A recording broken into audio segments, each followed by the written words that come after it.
തൻ്റെ ഏകജാതനായ പുത്രനേക്കാൾ അധികം നമ്മെ സ്നേഹിച്ച പിതാവായ ദൈവത്തിൻ്റെ സ്നേഹവായ്പകൾക്ക് മുമ്പിൽ നമ്രശിരസ്കനായി ഞാൻ സ്തുതിയും ആരാധനയും അർപ്പിക്കുന്നു.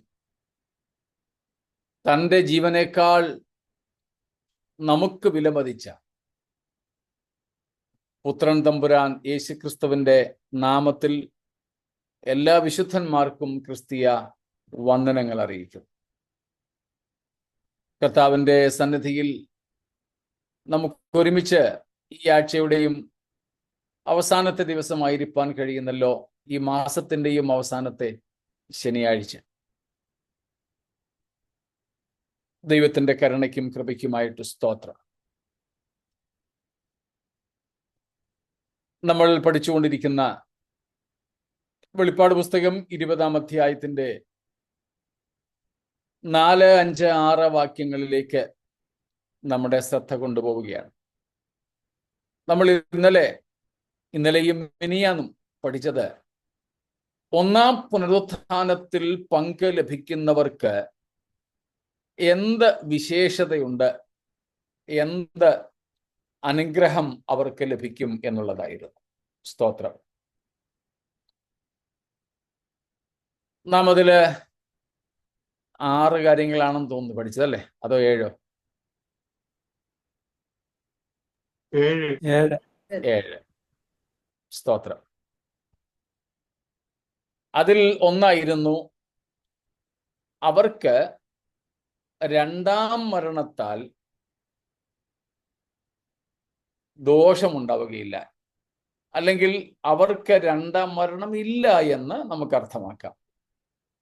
6-ാമത്തെ വാക്യം ഒന്നും കൂടെ വായിക്കാമല്ലോ, വേഴ്സ് നമ്പർ 6.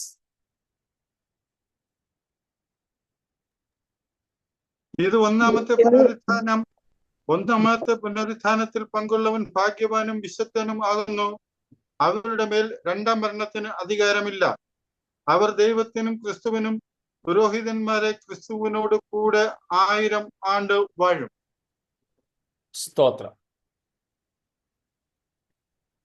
രണ്ടാം മരണത്തിന് അവരുടെ മേൽ അധികാരം ഇല്ല.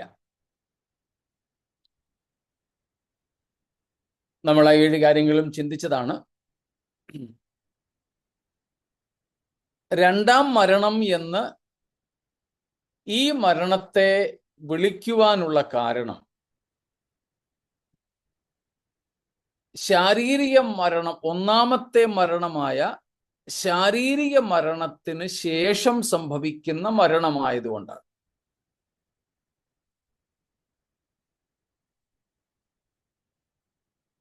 രണ്ടാം മരണം എന്ന് ഈ മരണത്തെ വിളിക്കുവാനുള്ള കാരണം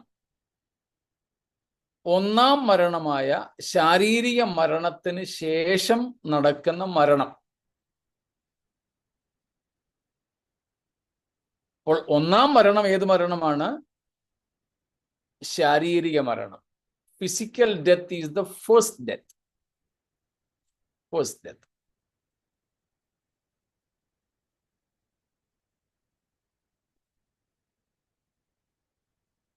മനുഷ്യരായി ജനിച്ചവരെല്ലാം തന്നെ ആത്മീയമായി മരിച്ചവരായിട്ടാണ് ജനിച്ചത്. സകല മനുഷ്യരും ജന്മനാൽ തന്നെ ആത്മീയമായി മരിച്ചവരാണ്. പിന്നീട് നടക്കുന്ന ഒരു മരണം ശാരീരിക മരണമാണ്. അതിനുശേഷം നടക്കുന്ന മരണം ഈ രണ്ടാം മരണം എന്ന് വിളിക്കപ്പെടുന്ന നിത്യമരണം. അപ്പോൾ ഈ രണ്ടാം മരണത്തെ നമുക്ക് മറ്റൊരു അർത്ഥത്തിൽ നിത്യമരണം എന്ന് വിളിക്കാം. Eternal death. A second death also can be called eternal death. Eternal doom, നിത്യനാശം.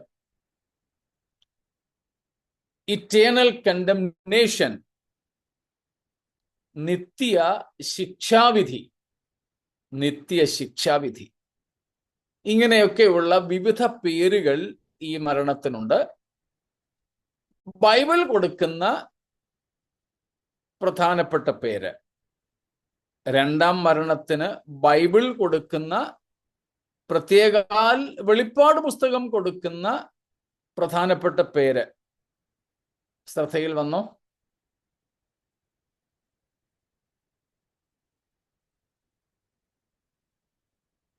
ആരുടെയെങ്കിലും ശ്രദ്ധയിൽപ്പെട്ടോ?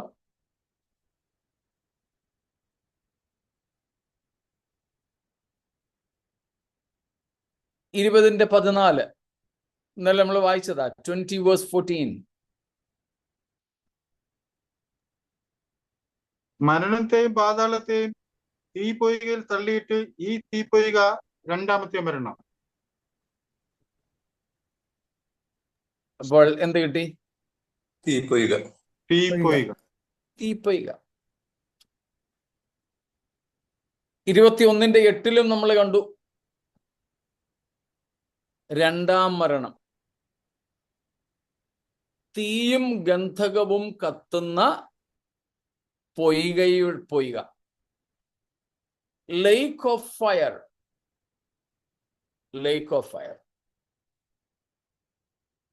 അപ്പോൾ second death, eternal death, eternal condemnation, eternal dome, lake of fire, ഇതെല്ലാം ഇതിനുള്ള പേരുകളാണ്. രണ്ടാം മരണം, നിത്യമരണം, നിത്യശിക്ഷാവിധി, നിത്യനാശം, പിന്നെ തീപ്പൊയ്ക, തീയും ഗന്ധകവും കത്തുന്ന പൊയ്ക. ഇതെല്ലാം ഈ രണ്ടാം മരണത്തിന്റെ മറുപേരുകളാണ്, മറ്റ് പേരുകളാണ്. സ്തോത്രം. വേദപുസ്തകത്തിൽ ആവർത്തിച്ചു പറയുന്ന, മനുഷ്യർക്ക് വാണി, മനുഷ്യർക്ക് മുന്നറിയിപ്പ് നൽകുന്ന, താക്കീത് നൽകുന്ന ഒരു വസ്തുതയാണിത്. താക്കീത് നൽകുന്ന വസ്തുതയാണ്. നാം അത് ഏറ്റവും ആദ്യം വെളിപ്പാട് പുസ്തകത്തിൽ കാണുന്നത് 2-ാം അധ്യായം 11-ാം വാക്യത്തിലാണ്. The first occurrence in the book of Revelation about the second death is Revelation 2:11. അവിടെ കാണുന്നത് ആത്മാവ് സഭകളോട് പറയുന്നത്, ചെയ്യുന്നവൻ കേൾക്കട്ടെ, ജയിക്കുന്നവന് രണ്ടാം മരണത്താൽ ദോഷം വരികയില്ല. സ്തോത്രം. ഏത് സഭയോടുള്ള ദൂതാണിത്?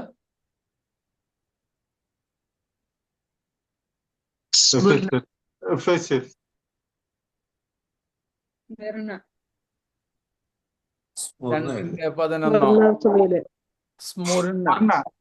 സ്മുർണ സഭയോടുള്ള ദൂത.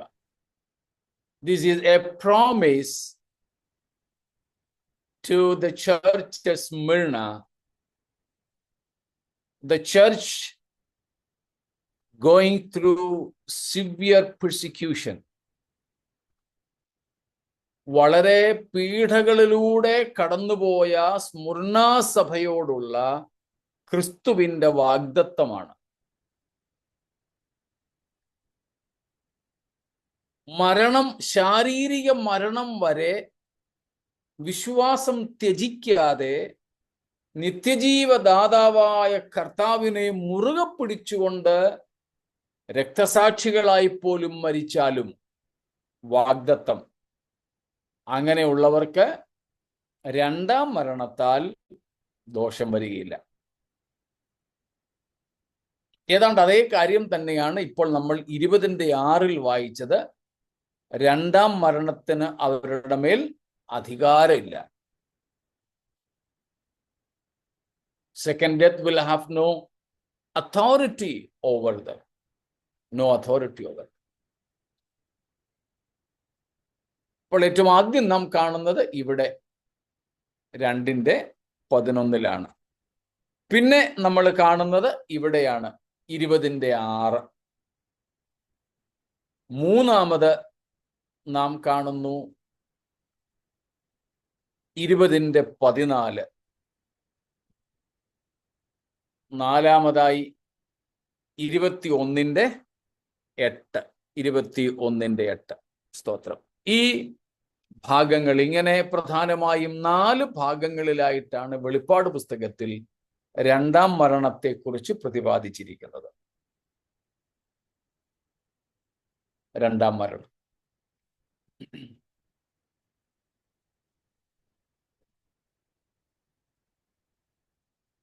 ഈ രണ്ടാം മരണം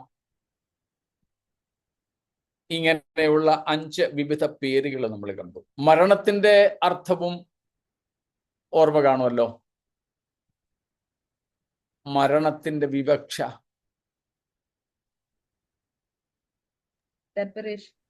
സെപ്പറേഷൻ. മരണം എന്ന് പറഞ്ഞാൽ ഏറ്റവും ലളിതമായ അർത്ഥത്തിൽ സെപ്പറേഷൻ എന്നാണ്, വേർപാട്. ഇതിനെ രണ്ടാം മരണമെന്നോ നിത്യമരണമെന്നോ വിളിക്കാനുള്ള കാരണം അത് തന്നെയാണ്. ജീവന്റെ അല്ലെങ്കിൽ നിത്യജീവന്റെ ദാതാവായ ദൈവത്തിൽ നിന്നും എന്നേക്കുമായി അകലുന്ന അവസ്ഥയാണ്. ആത്മീയ മരണമാണ് സംഭവിക്കുന്നതെങ്കിൽ ജീവിച്ചിരിക്കുന്നിടത്തോളം കാലം, പൊതുവെ പറഞ്ഞാൽ, സ്പെസിഫിക്കായി പ്രത്യേകാൽ പറഞ്ഞാൽ പറ്റത്തില്ല, പൊതുവെ പറഞ്ഞാൽ ഒരു മനുഷ്യൻ ജീവിച്ചിരിക്കുന്നിടത്തോളം കാലം അവന് ദൈവത്തോട് നിരപ്പ് പ്രാപിക്കാനുള്ള സാധ്യതയുണ്ട്. അവന് രക്ഷിക്കപ്പെടാനുള്ള സാധ്യതയുണ്ട്. അവന് ജീവനിലേക്ക് കടക്കുവാനുള്ള സാധ്യതയുണ്ട്.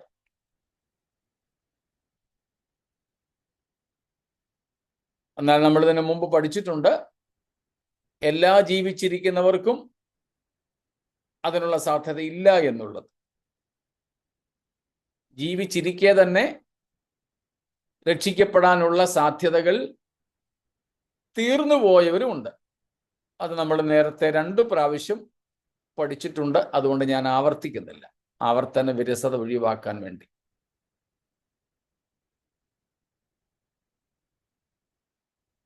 മാനസാന്തരമില്ലാത്ത മനുഷ്യരുണ്ട്, മാനസാന്തരത്തിന് ഇടം ഇല്ലാത്ത മനുഷ്യരുണ്ട്. ഏശാവിനെ കുറിച്ച് അങ്ങനല്ലേ പറയുന്നത്? അവൻ പിന്നീട് കൈപ്പോടെ കരഞ്ഞു, അപ്പാ അപ്പാ എന്നെയും കൂടെ എന്നൊക്കെ അവൻ കരഞ്ഞു വിളിച്ചു. പക്ഷെ മാനസാന്തരത്തിന് ഇടം കണ്ടില്ല എന്ന് നമ്മൾ വായിക്കുന്നു. അപ്പോൾ അങ്ങനെ ജീവിച്ചിരിക്കെ തന്നെ മാനസാന്തരത്തിനുള്ള വാതിൽ അടഞ്ഞുപോയവരുണ്ട്. അതല്ല പറഞ്ഞത്. അതാണ് സ്പെസിഫിക് ആയിട്ട് കൃത്യതയോടെ പ്രത്യേകാൽ ഇത് ശരിയല്ല എങ്കിലും പൊതുവായി ഇത് ശരിയാണെന്ന് പറഞ്ഞത്. പക്ഷേ ഈ രണ്ടാം മരണത്താൽ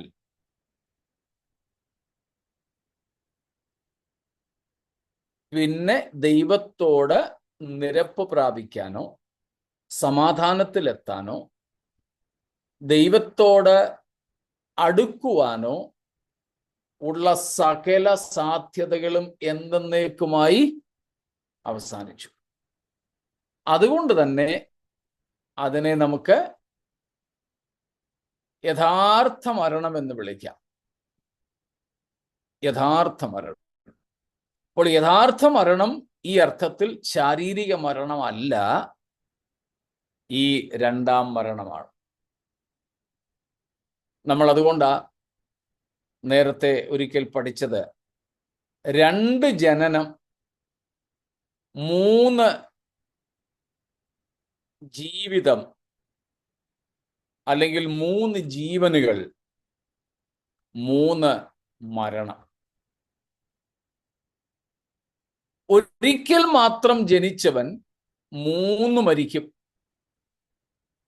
എന്നാൽ 2 ജനിച്ചവൻ 1 മരിക്കൂ.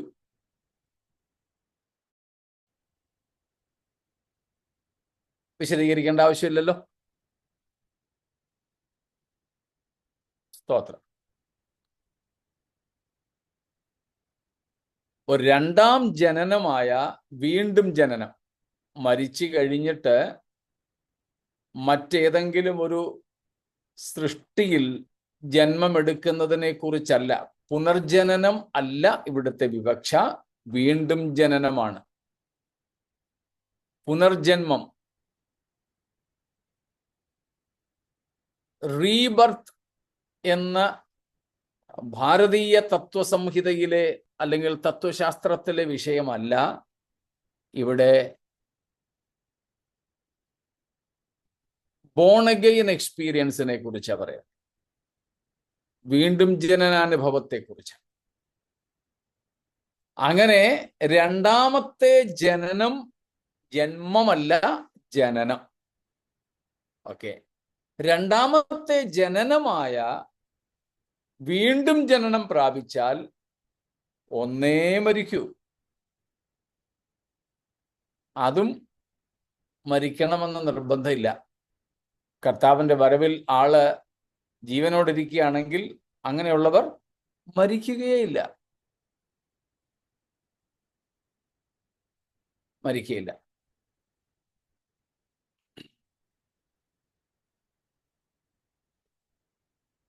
അപ്പോൾ ഇവിടെ ഈ 2ാം മരണം എന്നതിലൂടെ അർത്ഥമാക്കുന്നത് നിത്യമരണം, ദൈവത്തിൽ നിന്നുള്ള നിത്യമായ വേർപാട് എന്നാണ്. മനുഷ്യ ജീവിതത്തിൽ ഉണ്ടാകാനിരിക്കുന്ന ഏറ്റവും ഭയാനകമായ അനുഭവമാണത്. ഏറ്റവും ഭയാനകമായ അനുഭവം 2ാം മരണം. എന്നാൽ 1ാം പുനരുത്ഥാനത്തിൽ പങ്കുള്ളവർ ഈ മരണത്തിന്റെ വക്രത്തിൽ നിന്ന് വിമോചിതനായിരിക്കും. സ്തോത്രം. വിമോചിതനായിരിക്കും.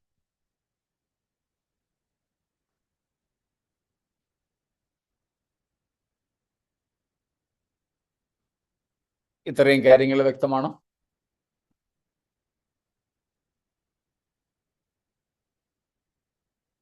ഇതിൽ ഇന്നലെ ഒരു ചോദ്യം വന്നത് ഏറ്റവും ഒടുവിൽ ഓർക്കുന്നുണ്ടായിരിക്കുമല്ലോ. ഒരുവൻ ദൈവകൃപയിലായിരുന്നു, എന്നാൽ ആളെ പിന്മാറിപ്പോയി. എന്നിട്ട് 2ാം മരണത്തിന് അധീനനായിട്ടാണ് ജീവിക്കുന്നത്.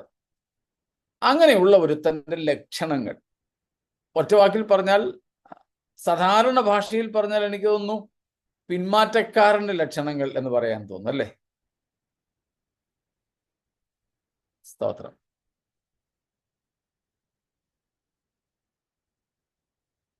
ഒത്തിരി കാര്യങ്ങൾ അതേപ്പറ്റി നമുക്ക് പഠിക്കാനായിട്ടുണ്ടെങ്കിലും ഏറ്റവും ഹ്രസ്വമായിട്ട് പറഞ്ഞാൽ,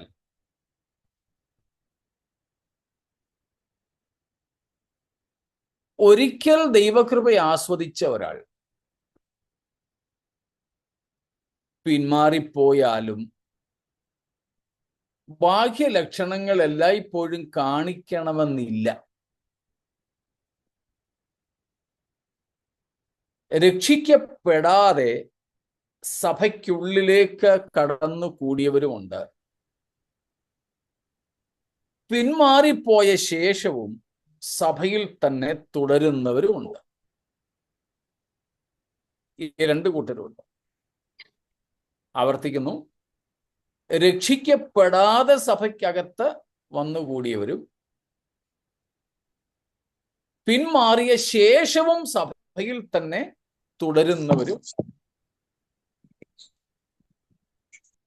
ഇവരെ എല്ലായ്പ്പോഴും നമുക്ക് തിരിച്ചറിയണം എന്നില്ല. യഥാർത്ഥത്തിൽ ഇവരെ തമ്മിൽ വേർതിരിക്കുന്നത് കർത്താവിന്റെ വരവ് തന്നെയായിരിക്കും. അതുവരെ ഇത് രണ്ടും ഒരുപോലെ പോകും. അതാണ് നമുക്ക് മത്തായി 7:21 തൊട്ട് 23 വരെ കാണാൻ പറ്റുന്നത്. അവിടെ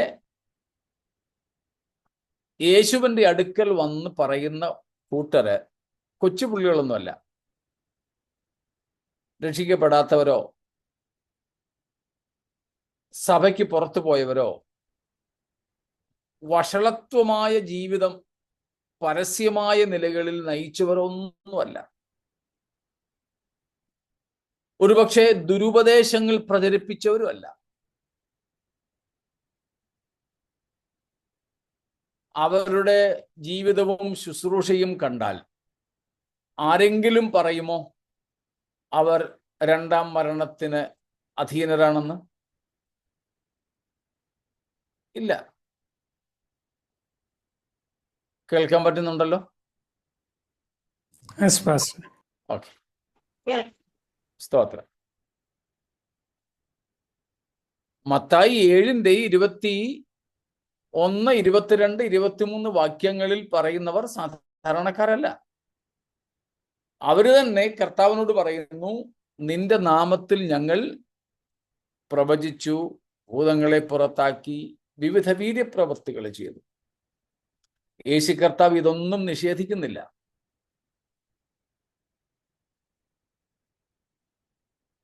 അപ്പം ഇവരെ ബാഹ്യമായിട്ട് കണ്ടാൽ നിത്യ നരകത്തിന് അല്ലെങ്കിൽ നിത്യശിക്ഷാവിധിക്ക് വിധിക്കപ്പെട്ടവരായി തോന്നുമോ? ഇല്ല. സ്തോത്രം. തോന്നത്തില്ല.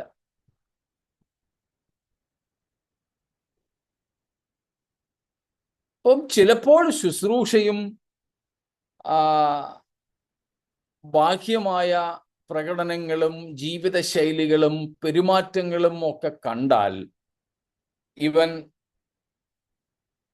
സ്വർഗത്തിൽ പോകാൻ യോഗ്യതയില്ലാത്തവനാണെന്ന്, അഗ്നിനരകത്തിന് യോഗ്യനാണെന്ന് തിരിച്ചറിയാൻ യാതൊരു സാധ്യതകളും ഉണ്ടാവില്ല.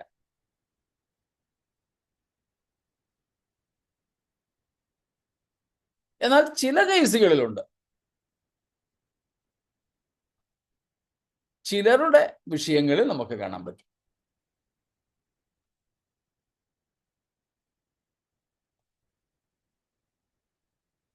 അപ്പോൾ അങ്ങനെയുള്ളവരുടെ സിംറ്റംസ്, അവരുടെ ലക്ഷണങ്ങൾ, അവരുടെ സൈൻസ് നമുക്ക് ഇന്നതായിരിക്കുമെന്ന് എടുത്തു പറയത്തക്കതുപോലെ എല്ലാവർക്കും പൊതുവായ ഒരു പ്രകൃതം ഉണ്ടാകണം എന്നില്ല. ഈ തരത്തിലുള്ള ആൾക്കാർ ഉണ്ടാകും.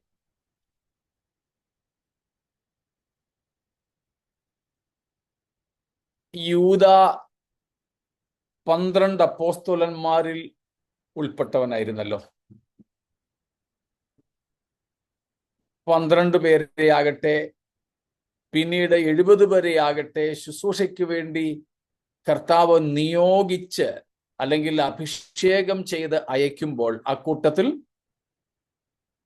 യൂദായും കാണത്തില്ലായിരുന്നോ? ഉണ്ട്. യൂദയുണ്ട്. പക്ഷേ യൂദായുടെ ശുശ്രൂഷ കണ്ടാൽ നിത്യനാശത്തിലേക്ക് ഒഴിഞ്ഞു പോകുന്നവനാണ് ഇവനെന്ന് തോന്നുമോ? ഇല്ല.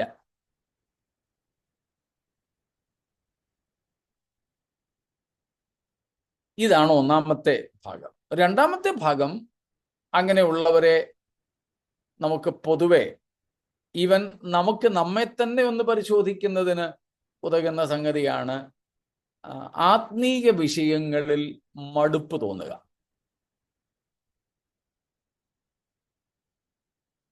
കുറച്ചു മുമ്പ് എനിക്കൊരാള് ഒരു പ്രാർത്ഥനാ വിഷയം അയച്ചു തന്നു. ഹിന്ദിക്കാരത്തിയാണ്, ഒരു സഹോദരിയാണ്. അതില് എഴുതിയിരിക്കുന്നത് എനിക്ക് വേണ്ടി പ്രാർത്ഥിക്കണം. എനിക്ക് പ്രാർത്ഥിക്കുവാനായിട്ട് മനസ്സ് വരുന്നില്ല.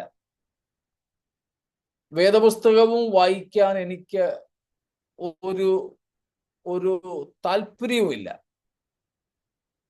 ഇതൊക്കെ വേണമെന്ന് എനിക്കറിയാം.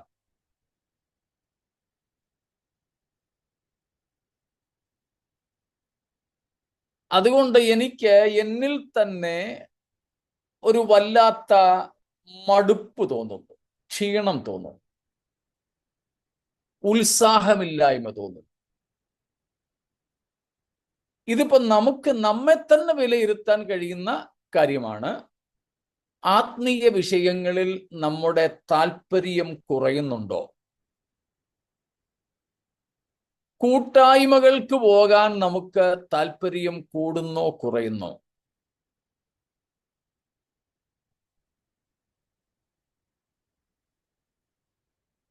മറ്റു ചിലത് ആ നിലകളിൽ ഒരുപക്ഷെ നമുക്ക് ഒരു കൂട്ടായ്മയ്ക്ക് സംബന്ധിക്കാനോ മറ്റോ കഴിഞ്ഞില്ല, പ്രാർത്ഥിക്കുവാനായിട്ട് നമുക്ക് കഴിഞ്ഞില്ല. അപ്പോൾ എന്തായിരിക്കും? ഒരു നഷ്ടബോധം നമുക്ക് തോന്നുന്നുണ്ടോ? I missed it. ആ ഒരു ഫീലിംഗ്, ആ ഒരു തോന്നൽ നമുക്കുണ്ടാവുന്നുണ്ടോ? ഇതെല്ലാം ആന്തരികമായി മനസ്സുകൊണ്ട് ദൈവത്തെ വിട്ടുപോകുന്നവരുടെ ചില ലക്ഷണങ്ങളാണ് പറഞ്ഞത്. മനസ്സുകൊണ്ട് ദൈവത്തെ വിട്ടുപോയവരും മനസ്സുകൊണ്ട് പിന്മാറിപ്പോയവരും പലരും സമൂഹത്തെ ഭയന്ന്, സഭയെ ഭയന്ന് സഭയ്ക്കകത്ത് ഉണ്ടാകും. മനസ്സിലായോ? മനസ്സുകൊണ്ട് പിന്മാറിപ്പോയ പലരും സഭയ്ക്കകത്തുണ്ടാകും. അവർ സഭയ്ക്കകത്ത് കാണപ്പെടാൻ പല സാമൂഹിക കാരണങ്ങളുമാകാം. Social reasons, no spiritual reasons. Only because of some social reasons, there are people in the church who are already backslidden from within. ഹൃദയം കൊണ്ട് പിന്മാറിപ്പോയ പലരും പല സാമൂഹിക കാരണങ്ങളാലും സഭയ്ക്കകത്ത് കാണും. അവരുടെയും പെരുമാറ്റം എങ്ങനെയൊക്കെ തന്നെയായിരിക്കും? വിശ്വാസികളുടേത് പോലെയൊക്കെ ആയിരിക്കും. പക്ഷേ സ്വഭാവം അങ്ങനെ ആകണം എന്നില്ല. സ്തോത്രം. ഇത് തന്നെ നമുക്ക് മറ്റൊരു വിഷയമായിട്ടെടുത്ത് പഠിക്കാൻ പറ്റുന്നതായതുകൊണ്ട് അതിൻ്റെ കൂടുതൽ വിശദീകരണങ്ങളിലേക്ക് ഞാൻ കടക്കുന്നില്ല. ആത്മീയ വിഷയങ്ങളിൽ ഹൃദയം കൊണ്ട് താല്പര്യമില്ലാതെ വെറും ദൃഷ്ടിസേവകളായി മാത്രം ആത്മീയതയെ ചെയ്യുന്നവർ ഈ കൂട്ടത്തിലുള്ളവരാണ്. ദശാംശം കൊടുക്കും, പക്ഷെ ഒട്ടും മനസ്സുണ്ടായിട്ട് കൊടുക്കുന്നതല്ല. യോഗത്തിന് പോകും, യാതൊരു താല്പര്യം ഉണ്ടായിട്ട് പോകുന്നതല്ല. ചെന്നില്ലെങ്കിൽ അവര് ചോദിക്കും, ഇവര് ചോദിക്കും, അങ്ങനെയൊക്കെയുള്ള കാരണങ്ങളാൽ പോകുന്നവരാണ്. പാട്ട് പാടുന്നതാകട്ടെ, പ്രാർത്ഥിക്കുന്നതാകട്ടെ, അതുപോലെ അവർക്ക് ഇങ്ങനെയുള്ള ആത്മീയ വിഷയങ്ങളിൽ അകത്തു നിന്നും സ്വാദുണ്ടാവില്ല. പിന്നെ അവരെ ദൃഷ്ടിസേവകളാൽ, അതിനെ നമുക്ക് യേശു കർത്താവിന്റെ ഭാഷയിൽ പറഞ്ഞാൽ കപടഭക്തന്മാരായിട്ട് ഇങ്ങനെ ജീവിക്കും. അങ്ങനെയുള്ളവരെ ഞാൻ ആദ്യം പറഞ്ഞതുപോലെ എല്ലാവരെയും ഒന്നും കണ്ടാൽ നമുക്ക് തിരിച്ചറിയണമെന്നില്ല. പ്രാർത്ഥന കേട്ടാലോ പ്രസംഗം കേട്ടാലോ ഒന്നും ഇത് തിരിച്ചറിയണമെന്നില്ല. അവർ വേണമെങ്കിൽ പ്രവചിക്കുകയും ചെയ്യും, പ്രവചനം ചിലപ്പോൾ ഒക്കുകയും ചെയ്യും, പ്രസംഗം നന്നായിരിക്കുകയും ചെയ്യും.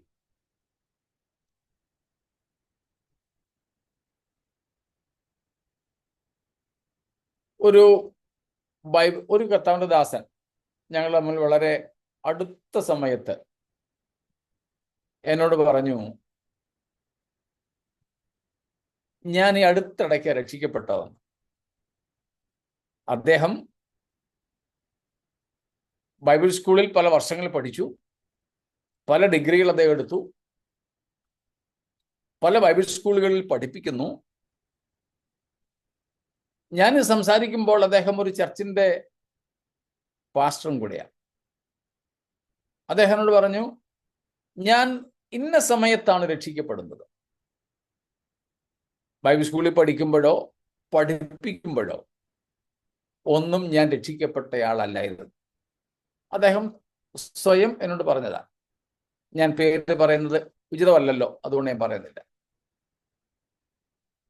എന്നിട്ട് അദ്ദേഹം പറഞ്ഞു, രക്ഷിക്കപ്പെടാത്ത സമയത്താണ് 2 ഡിഗ്രി ബൈബിൾ സ്കൂളുകളിൽ പഠിച്ചതിന് ശേഷം മറ്റു ചിലയിടത്ത് പഠിപ്പിക്കുന്നത്.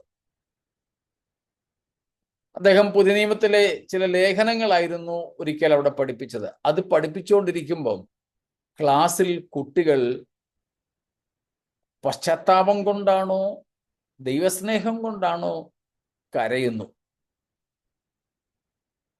ഇവർ കരയുന്നത് കൊണ്ട് ക്ലാസ് മുമ്പോട്ടെടുക്കാൻ ഈ അധ്യാപകന് കഴിയുന്നില്ല, എൻ്റെ സ്നേഹിതൻ.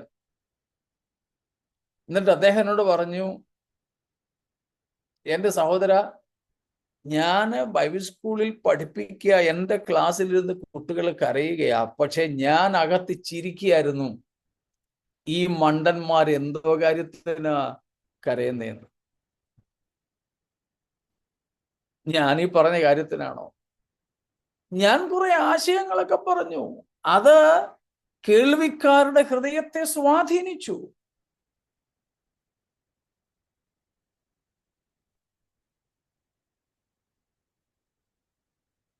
എന്റെ പ്രസംഗം നിങ്ങൾക്ക് പ്രയോജനകരമായി എന്ന് കരുതി ഞാൻ 2ാം മരണത്തിൽ നിന്നും രക്ഷപ്പെട്ടവനാണെന്ന് കരുതരുത്. ഞാൻ 2ാം മരണത്തിന് അധീനനായിരിക്കുമ്പോഴും എൻ്റെ പാട്ട് നിങ്ങളിൽ ഒരു നല്ല ഫീൽ ഉണ്ടാക്കാം. എൻ്റെ പ്രസംഗം നിങ്ങളെ വളരെ സ്വാധീനിക്കാം. ഞാൻ 2ാം മരണത്തിന് വിധേയപ്പെട്ടിരിക്കുന്ന സമയത്ത് പോലും എൻ്റെ പ്രവചനം പച്ചലയും കത്രികയും പോലെ കൃത്യമായിട്ട് ഒത്തുവന്നിരിക്കാം. മനസ്സിലായോ? ഞാൻ 2ാം മരണത്തിന് അധീനനായിരിക്കുമ്പോൾ പോലും ചിലപ്പോൾ ഭൂതശാന്തി നടത്തിയെന്നിരിക്കും, എന്നിലൂടെ അത്ഭുതങ്ങൾ നടന്നെന്നിരിക്കും. അതുകൊണ്ട് ഞാൻ പറഞ്ഞത്, ഒരു ഭാഗത്ത് ബാഹ്യമായി നമുക്കറിയാൻ ഒരു ലക്ഷണങ്ങളില്ല, ഇത് ആന്തരികമാണ്. ചുരുക്കം ചില സന്ദർഭങ്ങളിൽ മാത്രം ഇവർ ഇതെല്ലാം വേണ്ട, ഇതെല്ലാം കള്ളമാണ് എന്നും പറഞ്ഞ് അവരങ്ങ് ഇറങ്ങും. അങ്ങനെ നമ്മൾ പറയത്തില്ലേ, മുണ്ടുമൊക്കെ മടക്കി കുത്തിക്കൊണ്ട് അങ്ങ് ഇറങ്ങി, നനയാൻ തന്നെ അങ്ങ് ഇറങ്ങി. അങ്ങനെ ഇറങ്ങിയിട്ടുള്ളവരുടെ പ്രവൃത്തികൾ കൂടെ മാത്രമേ നമുക്ക് ഇവർ പിന്മാറ്റക്കാരാണ് എന്ന് അറിയാൻ പറ്റും. ഒരു കാര്യവും കൂടെ ആ കൂട്ടത്തിൽ പറയാം. ഇങ്ങനെ നിത്യമരണത്തിന് വിധിക്കപ്പെട്ടവരായി പോകുന്നവർ പാപത്തിൽ തുടരുന്നവരായിരിക്കും. They will continue in sins. അവർ പാപത്തെ തുടർമാനമായി ചെയ്യും, പാപത്തിൽ അവർ തുടരും. അങ്ങനെയുള്ളവരെയും ചിലരെയൊക്കെ നമുക്കറിയാൻ പറ്റും പുറമെ, പക്ഷെ എല്ലാവരെയും അറിയണം എന്നില്ല.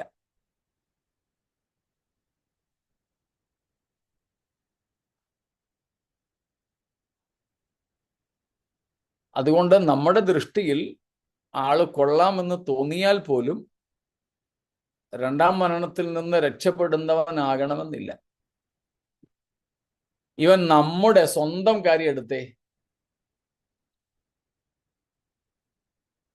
നമുക്ക് തന്നെ നമ്മുടെ ആത്മീയതയെ വിലയിരുത്താനായിട്ട് സാധിക്കുന്നുണ്ടാവുമല്ലോ. എന്താ തോന്നുന്നേ? പറയണ്ട, തോന്നൽ മനസ്സിൽ സ്വയം പറഞ്ഞാൽ മതി. എന്താ തോന്നുന്നത്? കർത്താവ് ഇപ്പോൾ വന്ന പോകുമോ? സ്തോത്രം.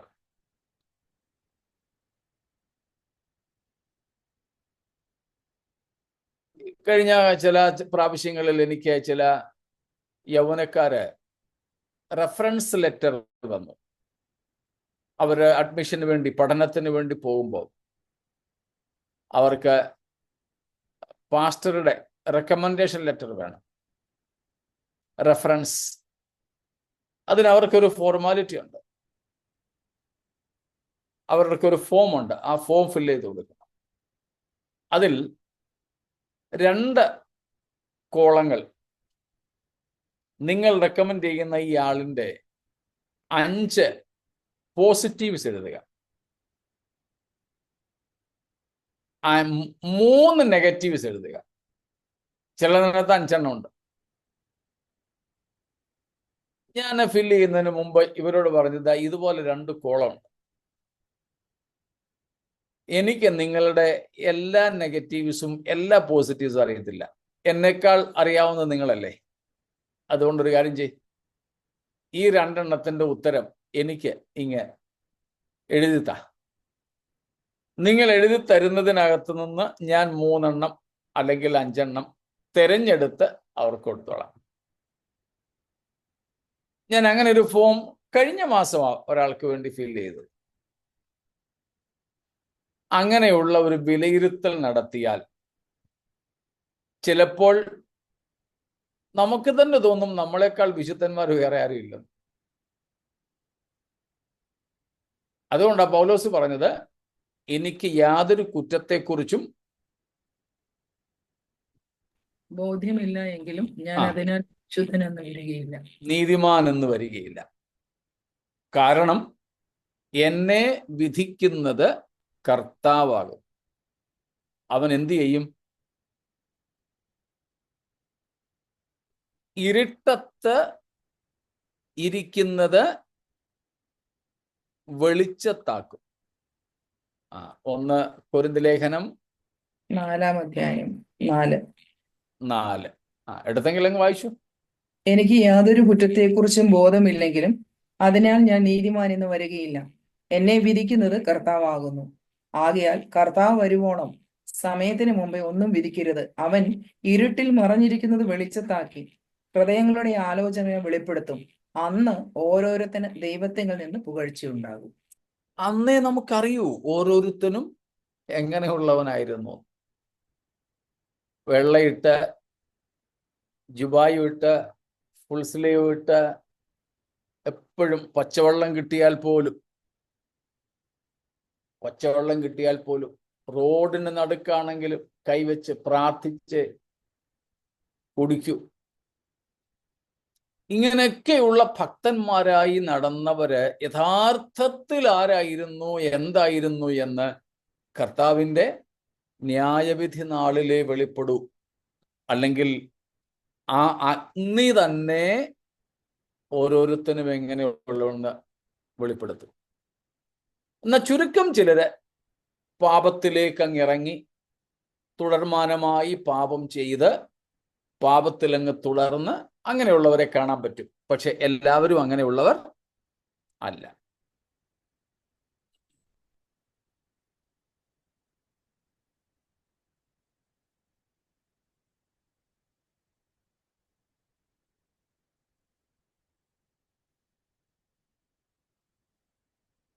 ആന്തരികമായി പിന്മാറിയവരും ബാഹ്യമായി പിന്മാറിയവരും, ഈ 2 കൂട്ടരും സഭയ്ക്കകത്തുണ്ട്.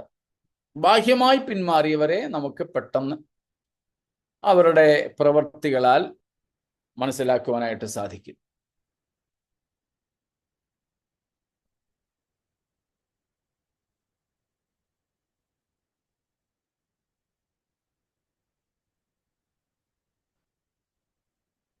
ഒരു ചോദ്യം വന്നത്, but some keep away from church because of attitude of other church members and pastor, etc.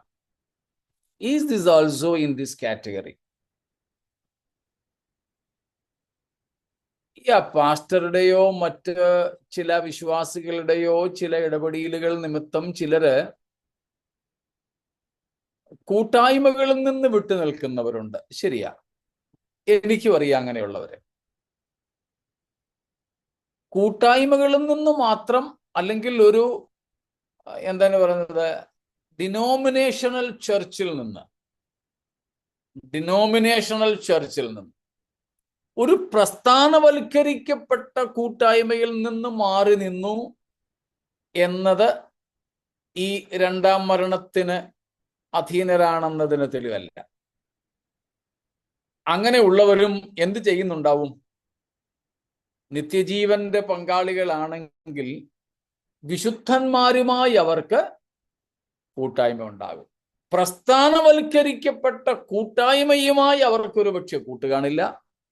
പക്ഷേ അതിനതീതമായി വിശുദ്ധന്മാരുമായി തങ്ങൾക്ക് കൂട്ടായ്മ ഉണ്ടാകും, ദൈവവുമായിട്ടും കൂട്ടായ്മ ഉണ്ടാകും. എന്നാൽ വിശുദ്ധന്മാരോടെ കൂട്ടായ്മയില്ല, അവരിൽ നിന്നേ അകലുന്നു എന്ന് വെച്ചാൽ രോഗം ഗുരുതരമാണ്. അത് വ്യക്തമായി കാണുമല്ലോ. ഓക്കെ,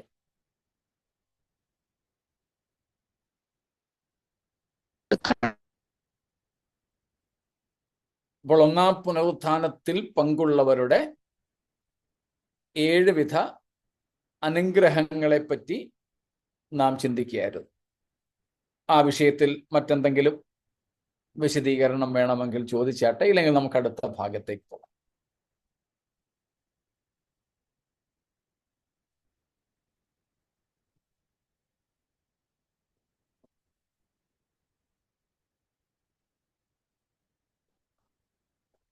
ശരി, ചോദ്യങ്ങൾ ഇല്ല എന്ന് നിങ്ങളുടെ മൗനത്തിൽ നിന്നും മനസ്സിലാക്കും.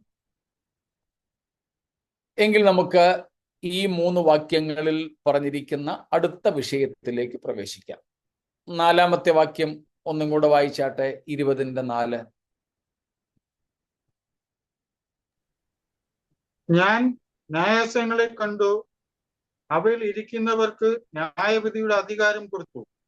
യേശുവിന്റെ സാക്ഷ്യവും ദൈവവചനവും നിമിത്തം തലഛേദിക്കപ്പെട്ടവരും മൃഗത്തെയോ അതിന്റെ പ്രതിമയോ നമസ്കരിക്കാതെ ഇരുന്നവരും നെറ്റിയിലും കൈമേലും അതിന്റെ മുദ്ര കൈക്കൊള്ളാതിരുന്നവരുമായവരുടെ ആത്മാക്കളെയും ഞാൻ കണ്ടു.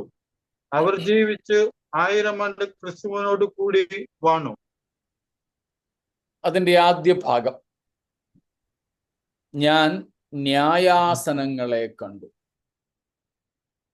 ആ ന്യായാസനങ്ങളിൽ ഇരുന്നവർക്ക് ന്യായവിധിയുടെ അധികാരവും കൊടുത്തു. ഇവിടെ നാം കാണുന്നത് ന്യായവിധികളെ കുറിച്ചാണ്. ന്യായവിധികൾ, ജഡ്ജ്മെന്റ്സ്. ഇതുവരെ നമ്മൾ നോക്കിയത് റിസറക്ഷൻസ് ആയിരുന്നു. ഇനി നമ്മൾ നോക്കാൻ പോകുന്നത് ജഡ്ജ്മെന്റ്സ്, ന്യായവിധികൾ. എന്താ ന്യായവിധി എന്ന് പറഞ്ഞാൽ? What is this judgement?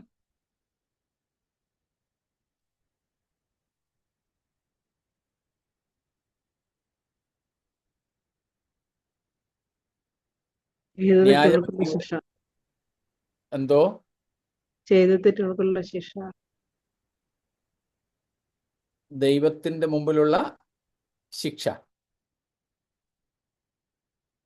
അതാണോ സിസ്റ്റർ പറഞ്ഞ്? അതെ, പ്രവൃത്തികളും. ഓക്കെ.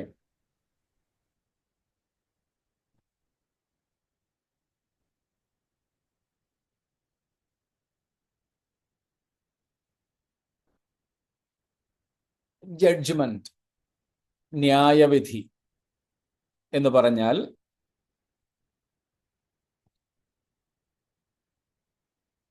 പല അർത്ഥങ്ങളുണ്ട്. അതിൽ ചിലത് ഞാൻ പറയാം. എന്നിട്ടൊടുവിൽ നമുക്കിതിനെ ക്രോഡീകരിക്കാം.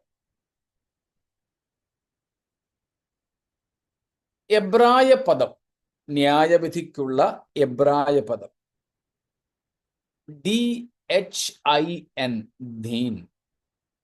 ഞാൻ എബ്രായ ഭാഷ പഠിച്ചിട്ടില്ലാത്തത് കൊണ്ട് ഉച്ചാരണം ചിലപ്പോൾ തെറ്റാൻ സാധ്യതയുണ്ട്. ഇംഗ്ലീഷിൽ എഴുതിയിരിക്കുന്നതനുസരിച്ചാണ് ഞാൻ പറയുന്നത്. അതുകൊണ്ടാണ് ഞാൻ സ്പെല്ലിംഗ് അതിന് പറഞ്ഞു തരുന്നത്. DHIN എബ്രായ ഭാഷയാണ്. അതുപോലെ മറ്റൊരു പദമുണ്ട് മിഷ്പാത്ത്, MISHPAT, മിഷ്പാത്ത്. അപ്പം ഈ ധീൻ അതുപോലെ മിഷ്പാത്ത് എന്നൊക്കെ പറഞ്ഞാൽ അതിൻ്റെ തത്തുല്യമായ ഗ്രീക്ക് പുതിയ നിയമ പദമാണ് ക്രൈമ, KRIMA, or ക്രിസിസ്, KRISIS.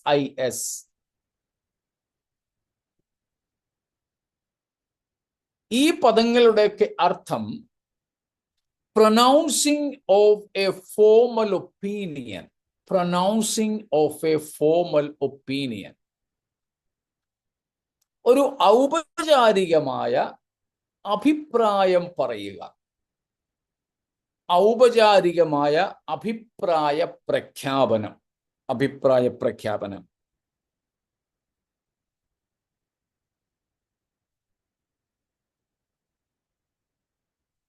മറ്റൊരർത്ഥമുണ്ട് ന്യായവിധി എന്നുള്ളതിന്.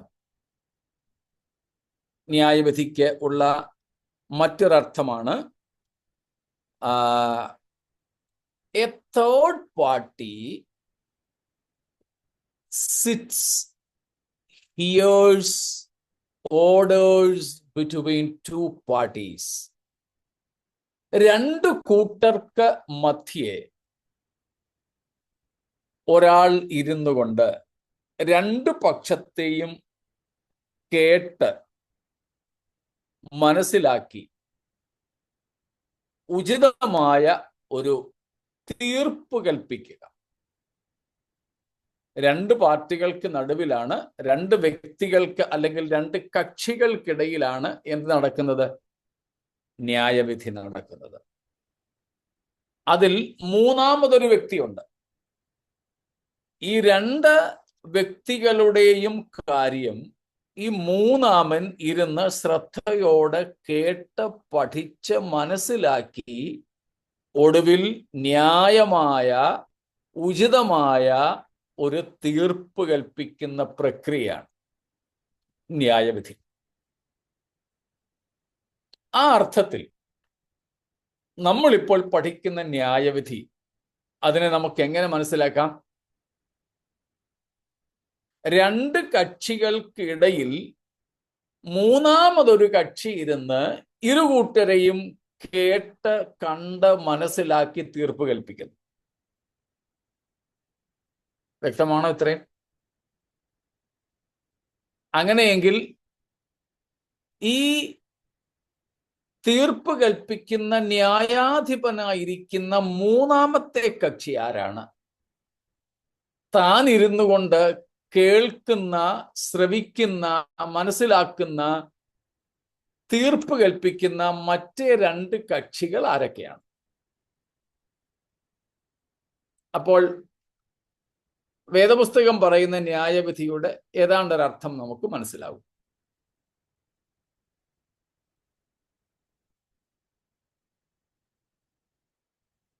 ശിവവും ദൈവവും.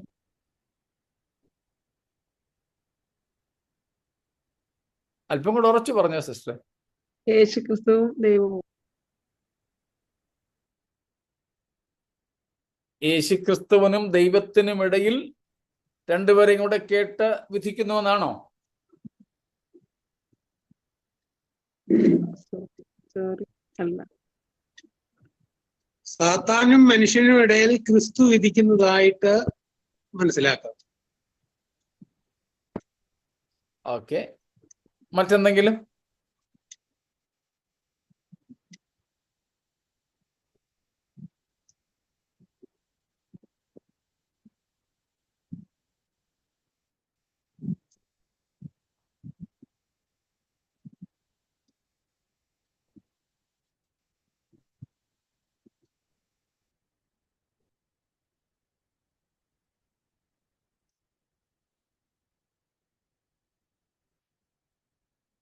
എന്നാൽ പിന്നെ 20-ാം അധ്യായത്തിന്റെ 13-ാമത്തെ വാക്യം വായിച്ചാട്ടെ. 20:13. സമുദ്രം സമുദ്രം ആ അല്ലെ 12 കൂടെ ചേർത്ത് വായിച്ചു. 12 കൂടെ ചേർത്ത് വായിച്ചു. മരിച്ചവർ ആബാലവൃത്തം സിംഹാസനത്തിന് മുമ്പിൽ നിൽക്കുന്നത് കണ്ടു. പുസ്തകങ്ങൾ തുറന്നു. ജീവന്റെ പുസ്തകം എന്ന മറ്റൊരു പുസ്തകവും തുറന്നു. പുസ്തകങ്ങളിൽ എഴുതിയിരുന്നതിന് ഒത്തവണ്ണം മരിച്ചവർക്ക് അവരുടെ പ്രവൃത്തികൾ കടുത്ത ന്യായവിധി ഉണ്ടായി. തൽക്കാലം നിർത്ത. ഇവിടെ 11-ാം വാക്യത്തിൽ ഒരാൾ ന്യായം വിധിക്കാനിരിക്കുന്നു. ന്യായവിധി കർത്താവ് അല്ലെങ്കിൽ ന്യായാധിപൻ, ജഡ്ജ്, ജസ്റ്റിസ്. ന്യായാധിപൻ ആര് എന്ന് അവിടെ വ്യക്തമാണ്. രണ്ട് കക്ഷികൾക്ക് നടുവിൽ ന്യായം വിധിക്കുന്ന മൂന്നാമത്തെ കക്ഷി, മൂന്നാമത്തെ വ്യക്തി, ന്യായാധിപൻ ആരെന്ന് അവിടെ വ്യക്തമാണ്. ക്രിസ്തുവാണ്, യേശു ക്രിസ്തുവാണ്. ഇനിയിപ്പോ ഉള്ളത്, ക്രിസ്തു ന്യായം വിധിക്കാൻ രണ്ട് കക്ഷികളുണ്ട്. രണ്ടുപേരുടെയും കൂടെ കേട്ടേ പറ്റുള്ളൂ. അതാരൊക്കെയാ? അതിൽ എന്തോ ഒന്ന് മനുഷ്യനാ. ഒന്ന് മനുഷ്യനാ, അത് ഉറപ്പാ. അടുത്ത കക്ഷിയാണ് നമുക്ക് ഇനി വേണ്ടത്.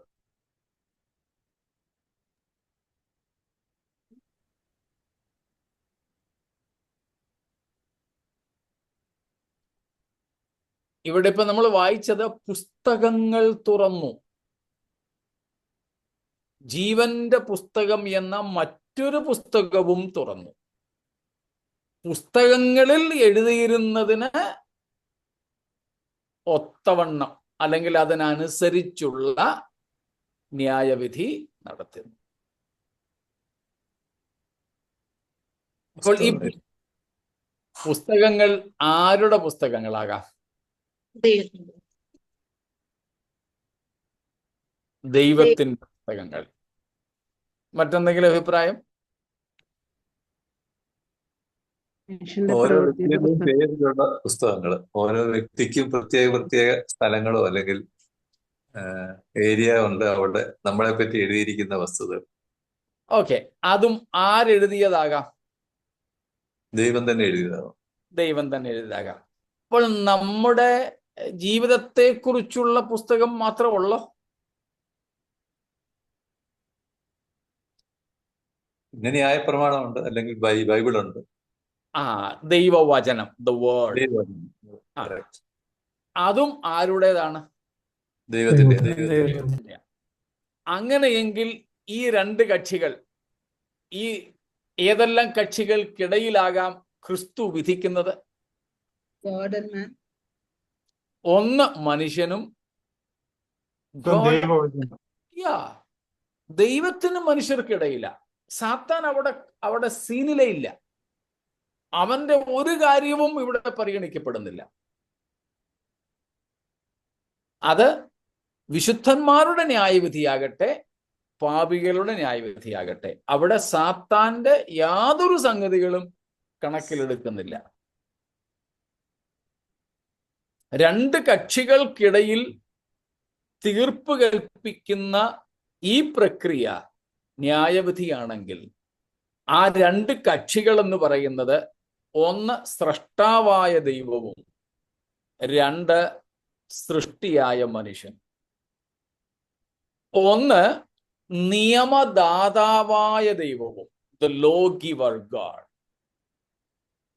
രണ്ട് ഈ നിയമം പ്രാപിച്ച മനുഷ്യനും. സ്തോത്രം.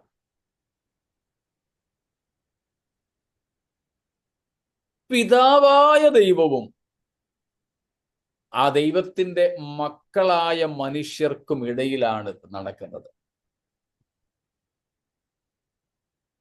ഇതിൽ ന്യായം വിധിക്കുന്ന രണ്ടു കൂട്ടരെയും ഒരേപോലെ പരിഗണിക്കുന്ന,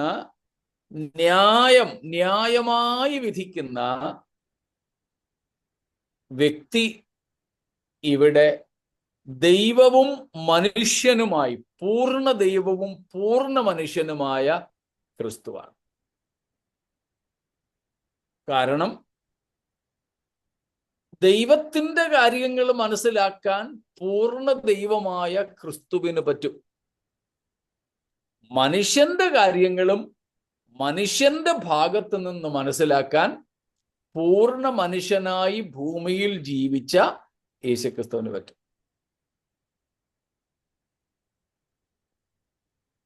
അപ്പോൾ ന്യായവിധിയുടെ ഒരു നിർവചനമാണ് നമ്മളിവിടെ കാണാൻ ശ്രമിച്ചത്. അതിനെ നമുക്ക് ഇങ്ങനെ മനസ്സിലാക്കാം: പൂർണ്ണ ദൈവവും പൂർണ്ണ മനുഷ്യനുമായ ക്രിസ്തു ദൈവത്തിനും മനുഷ്യർക്കും ഇടയിൽ, നടുവിൽ, ഇരുകൂട്ടരുടെയും കാര്യങ്ങളെ കേട്ട് അറിഞ്ഞ് മനുഷ്യൻ ദൈവത്തിൻ്റെ പ്രമാണങ്ങളോട് എങ്ങനെ പ്രതികരിച്ചു എന്നതിനെ ആസ്പദമാക്കിക്കൊണ്ട് ന്യായമായ വിധി പ്രസ്താവിക്കുന്ന പ്രക്രിയയാണ് ഈ ന്യായവിധി. So this judgment is that particular process by Jesus Christ, who is fully God and fully man, sitting in between and hearing in between God and man, and judging righteously as per how man responded to God's righteous law or the word.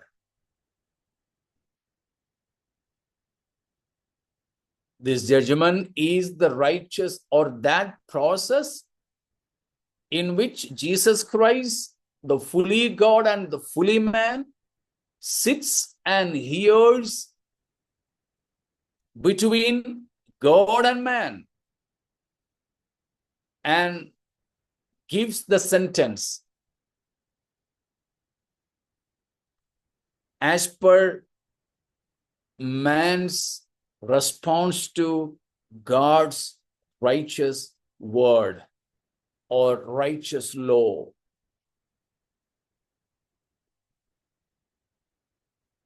പൂർണ്ണ മനുഷ്യനും പൂർണ്ണ ദൈവവുമായ ക്രിസ്തു ദൈവത്തിനും മനുഷ്യർക്കും ഇടയിൽ ഇരു സംഗതികളും, രണ്ടു കൂട്ടരുടെയും കാര്യങ്ങളെ കേട്ട് അറിഞ്ഞ് മനുഷ്യൻ എങ്ങനെ ദൈവത്തോട് പ്രതികരിച്ചു, ദൈവത്തിന്റെ പ്രമാണങ്ങളോട്, ദൈവത്തിന്റെ വചനത്തോട്, ദൈവത്തിന്റെ പ്രൊവിഷൻസിനോട്, ദൈവത്തിന്റെ കരുതലുകളോട് ഒക്കെ എങ്ങനെ പ്രതികരിച്ചു എന്നതിനെ ആസ്പദമാക്കി വിധി പ്രസ്താവിക്കുന്ന ഒരു പ്രക്രിയയാണ് ഈ ന്യായവിധി എന്ന് പറയുന്നത്. സ്തോത്രം. ഇവിടുത്തെ രണ്ട് കക്ഷികൾ, ഒന്ന് ദൈവവും ഒന്ന് മനുഷ്യനുമാണ്. ദൈവം ഇവിടെ ലോഗിവറാണ്, പ്രമാണം നൽകുന്നയാളാണ്, വചനം നൽകുന്നയാളാണ്, കൽപ്പന നൽകുന്നയാളാണ്. മനുഷ്യൻ അതിൻ്റെ സ്വീകർത്താവാണ്, അതിൻ്റെ റെസിപ്പിയൻ്റാണ്.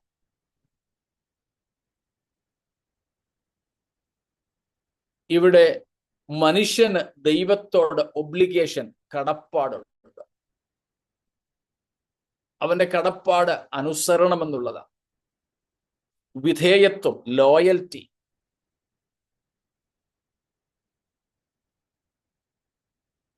അപ്പോൾ ഇവിടെ നോക്കുന്നത്, കുറച്ച് ദിവസം മുമ്പ് ഞാൻ പറഞ്ഞിരുന്നു, ദൈവം മനുഷ്യന് നൽകിയ വസ്തുതകളെ മനുഷ്യൻ എങ്ങനെ ഉപയോഗിച്ചു എന്നതിൻ്റെ അടിസ്ഥാനത്തിൽ ദൈവം മനുഷ്യനെ വിധിക്കും, അല്ലെങ്കിൽ ക്രിസ്തു മനുഷ്യനെ വിധിക്കും. അതിലേറ്റവും പ്രധാനപ്പെട്ട 3 കാര്യങ്ങൾ നമ്മൾ കണ്ടു, അല്ലെങ്കിൽ 3ആയിട്ട് അതിനെ തരംതിരിച്ചെന്ന് പറഞ്ഞിരുന്നു. ഓർമ്മയുണ്ടോ ആർക്കെങ്കിലും? ഏകദേശം 1 മാസം മുമ്പായിരുന്നു.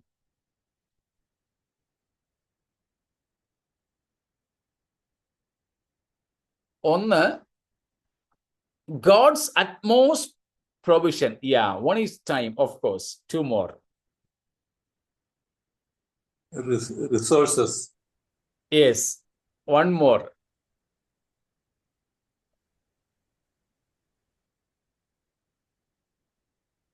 Christ. Of course, Christ. ദൈവത്തോടെ നാം എങ്ങനെ ഇടപെട്ടു, Yeah. കൈകാര്യം ചെയ്തു. അതെ. ഒന്ന്, ദൈവം മനുഷ്യന്റെ രക്ഷയ്ക്കു വേണ്ടി സകല മനുഷ്യർക്കും തുല്യമായി നൽകിയ വീണ്ടെടുപ്പുകാരനായ ക്രിസ്തുവിനെ ഞാൻ എങ്ങനെ കൈകാര്യം ചെയ്തു, എങ്ങനെ കൈക്കൊണ്ടു, എങ്ങനെ ആ ക്രിസ്തുവിനോട് പ്രതികരിച്ചു? How did I deal with Jesus Christ, the Redeemer of the whole humanity? God gave to every human being equally. ദൈവം തുല്യമായി പങ്കിട്ട് കൊടുത്ത, എല്ലാവർക്കും വേണ്ടി ഏൽപ്പിച്ചു കൊടുത്ത വീണ്ടെടുപ്പുകാരനായ മശിഹയോടുള്ള എൻ്റെ സമീപനം എങ്ങനെയായിരുന്നു? ദൈവപുത്രനോടുള്ള സമീപനം എങ്ങനെയായിരുന്നു? രക്ഷകനോടുള്ള, വീണ്ടെടുപ്പുകാരനോടുള്ള സമീപനം എങ്ങനെയായിരുന്നു? ആ ദാനത്തെ ഞാൻ എങ്ങനെ ഉപയോഗിച്ചു? രണ്ടാമത്തേതായിരുന്നു ടൈം. എനിക്ക് അല്ലെങ്കിൽ നമുക്ക് നൽകപ്പെട്ട സമയത്തെ നാം എങ്ങനെ ഉപയോഗിച്ചു? മൂന്നാമത്തേതാണ് ദൈവം നമുക്ക് നൽകിയ റിസോഴ്സസ്. ദൈവം നമുക്ക് നൽകിയ എല്ലാവിധ സ്രോതസ്സുകളും. നാലാമത് വേണമെങ്കിൽ ഒന്നും കൂടെ എടുത്തു പറയാനായിട്ട് നമുക്ക് പറയാം. A fourth thing is God's righteous law. ദൈവത്തിൻ്റെ പ്രമാണം, ദൈവവചനം. How did I respond to God's word? ദൈവവചനത്തോട് ഞാൻ എങ്ങനെ പ്രതികരിച്ചു? സ്തോത്രം. ഇപ്പൊ ഇതെല്ലാം ഗിവർ, ഇതെല്ലാം നൽകുന്ന ദൈവം ഒരു ഭാഗത്ത്, ഇതെല്ലാം സ്വീകരിച്ച മനുഷ്യൻ മറുഭാഗത്ത്. ഇതെല്ലാം കൊടുത്ത ദൈവത്തിന്റെ ഇഷ്ടത്തെ നിവർത്തിച്ചോ?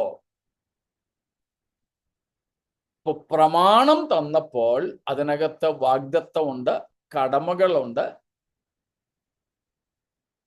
അത് നിവർത്തിച്ചാൽ ലഭിക്കുന്ന നന്മകളെ കുറിച്ചുള്ള വാഗ്ദത്തങ്ങളും അല്ലെങ്കിൽ ഉള്ള ശിക്ഷാവിധിയെ കുറിച്ചുള്ള താക്കീതുകളുണ്ട്. അപ്പോൾ ഇവിടെ വേറെ 2-3 പ്രോസസ്സും കൂടെ ഉണ്ട്. അത് നമുക്ക് കർത്താവിന്റെ വരവ് താമസിച്ചാൽ തിങ്കളാഴ്ചയാകാം. അപ്പൊ ന്യായവിധിയെ കുറിച്ചുള്ള ഒരു പഠനമാണ് നമ്മൾ ഇനി നടത്താൻ പോകുന്നത്. അതിൻ്റെ ഒരു മുഖവുര എന്തവണ്ണമാണ് ന്യായവിധി എന്ത്, അല്ലെങ്കിൽ അതിൻ്റെ പൊതുവായ ഒരു ഡെഫിനിഷൻ, നിർവചനം നമ്മൾ നോക്കിയത്. ഇത്രയും വ്യക്തമാണോ? ഇത്രയും കാര്യങ്ങളിൽ എന്തെങ്കിലും സംശയമുണ്ടോ? മോശയുടെ കാര്യത്തിലെ വിധി എപ്രകാരമായിരുന്നു അന്നേരം? മോശയുടെയോ? മോശയുടെ കാലത്തെ വിധിയോ? മോശയ്ക്ക് വേണ്ടിയുള്ള ഒരു ന്യായവിധി നടന്നല്ലോ. സാത്താൻ ദൈവത്തോട് വാദിച്ചല്ലോ അവന്റെ ശരീരത്തിന് വേണ്ടി. അപ്പോൾ ഈ സാത്താന്റെയും ദൈവത്തിന്റെ ഇടയിലല്ലയോ ആ ന്യായവിധി നടന്നത്? ഇല്ല, അവിടെ ന്യായവിധി നടന്നില്ലല്ലോ.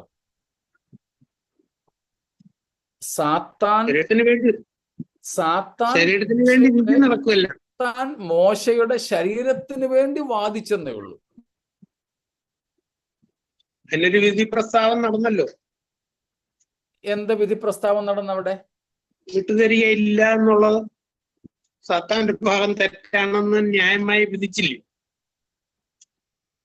ഇല്ല, അതല്ലല്ലോ ഇവിടുത്തെ ന്യായവിധി. ഇവിടെ മനുഷ്യന്റെ ന്യായവിധിയാ വരുന്നത്. അതെ, ഓരോ മനുഷ്യനും അതിലേക്ക് ഇനിയും വരുമ്പം സാത്താന്യ ദൂതന്മാർ, മനുഷ്യരിൽ തന്നെ വിശുദ്ധന്മാർ, പാപികൾ എന്നിങ്ങനെ നമുക്കതിനെ വേർതിരിച്ച് പഠിക്കേണ്ടതുണ്ട്.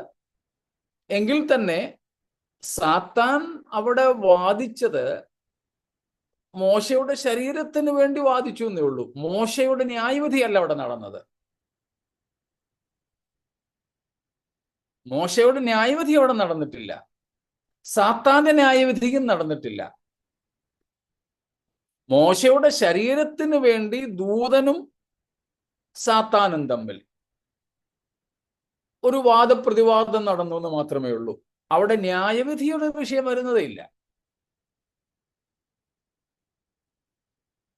മോശയുടെ ശരീരത്തെ കിട്ടാൻ വേണ്ടി അവകാശവാദം ഉന്നയിച്ചു എന്നൊരു ഭാഗം മാത്രമേ ഉള്ളൂ.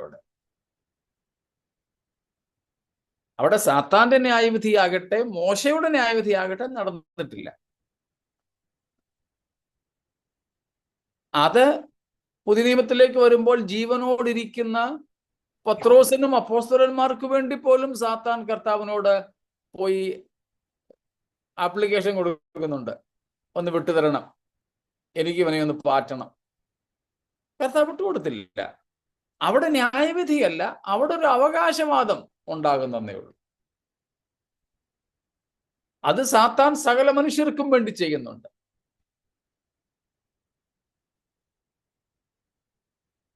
പാപികൾക്ക് വേണ്ടി പോലും അവൻ ചെയ്യുന്നുണ്ട്, അവന്റെ കസ്റ്റഡിയിൽ നിന്നും അവരാരും മോചിതരാകാതിരിക്കാൻ. സഭയുടെ ഉൽപ്രാപണ സമയത്തും അതിന് സാധ്യതയുണ്ട്. അതുകൊണ്ടാണ് വീണ്ടും പ്രധാന ദൂതന്റെ ശബ്ദം നാം അവിടെ കാണുന്നത്, അല്ലെങ്കിൽ കേൾക്കാൻ പോകുന്നത്.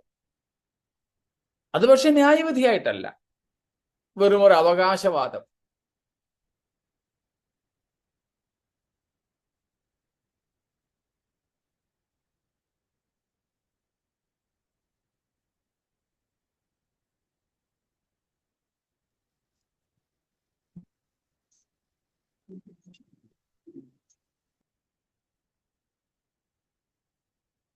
ശരി, മറ്റൊന്നും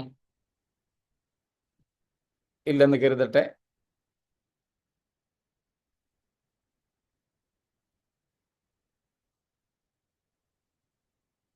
സ്തോത്രം. ഒരു രണ്ടാം മരണത്തിൽ നിന്ന് മോചനം തന്ന ദൈവത്തിന് സ്തോത്രം. ക്രിസ്തുവിനോട് കൂടെയുള്ള നിത്യജീവൻ അതിന് പകരവും ബദലുമായിട്ട് നൽകിയ ദൈവത്തിന് സ്തോത്രം. ആ പ്രത്യാശയോടെ നമുക്ക് മുൻപോട്ട് പോകാം. അപ്പോൾ തന്നെ ഒരു ന്യായവിധി മുമ്പിലുണ്ട് എന്നുള്ള ഒരു ബോധ്യത്തോടുകൂടെയും കണക്ക് കൊടുക്കാനുള്ള തയ്യാറെടുപ്പോടുകൂടെയും നമ്മുടെ ജീവിതത്തിൽ കർത്താവ് തന്ന ഇവയ്ക്കെല്ലാം കണക്ക് കൊടുക്കാനുള്ള തയ്യാറെടുപ്പോടുകൂടെ നമുക്ക് മുൻപോട്ട് നമ്മുടെ ജീവിതം നയിക്കാം. കർത്താവിൻ്റെ വരവിന് ഈ ദിവസങ്ങളിൽ താമസമുണ്ടെങ്കിൽ നമുക്ക് വീണ്ടും തിങ്കളാഴ്ച ബാക്കി ഭാഗങ്ങളെ പഠിക്കുവാനായിട്ട് ഒത്തുകൂടാം. കർത്താവ് ഈ വചനങ്ങളാൽ നമ്മെ അനുഗ്രഹിക്കട്ടെ. മാറാനാ.